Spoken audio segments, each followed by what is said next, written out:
बिल्लाहि मिनश्शैतानिर्रजीम बिस्मिल्लाहिर्रहमानिर्रहीम। नाज़रीन गिरामी अस्सलामु अलैकुम वरहमतुल्लाहि वबरकातुहू। अक्सर हमारे घर के दरवाजे पर आवाज़ आती है कि बाल, अपने सरों के बाल बेच दीजिए, बाल खरीदने वाला आया है, अपने सर के बाल बेच दीजिए।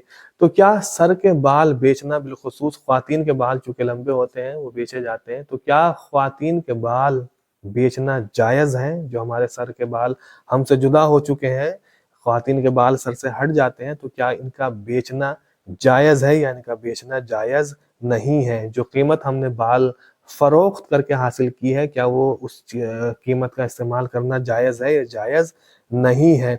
तो इसमें याद रखिएगा कि इसमें शरई तौर पर कोई हुर्मत नहीं है, यानी इसको, जो हमारे सर के बाल हैं उनको हम अगर सर से जुदा हो गए हैं तो उस जुदा होने के बाद कूड़ा है और उनको हम बेच सकते हैं, यानी उसकी कोई अहमियत नहीं है बालों की, उसको हम बेच सकते हैं। अब अगर कोई ये कहे कि क्या सैयद भी बेच सकते हैं, वो तो बड़े मोहतरम बाल हैं, तो अगर मोहतरम बाल हैं, अगर हम अपने बालों को मोहतरम समझ रहे हैं तो हम अपने बालों को दफन करें। यानी अगर हम समझ रहे हैं कि हमारा बाल बहुत ही मोहतरम है तो उसको दफन करना चाहिए। जब मोहतरम है तो फिर उसको सलीके से दफन करना चाहिए, दफन कर देना चाहिए। लेकिन अगर ये है, लेकिन मसला ये है बेचने के सिलसिले से, तो अगर बालों को बेचना है तो बेचना हराम नहीं है, हम बालों को बेच सकते हैं। इसी तरीके से अगर कोई बालों का खरीदने का, खरीद फरोख्त का कोई बिजनेस कर रहा है, तिजारत कर रहा है बालों की, इसलिए कि बाल इस्तेमाल होते हैं, इस्तेमाल में आता है, वीग वगैरह बनाई जाती है,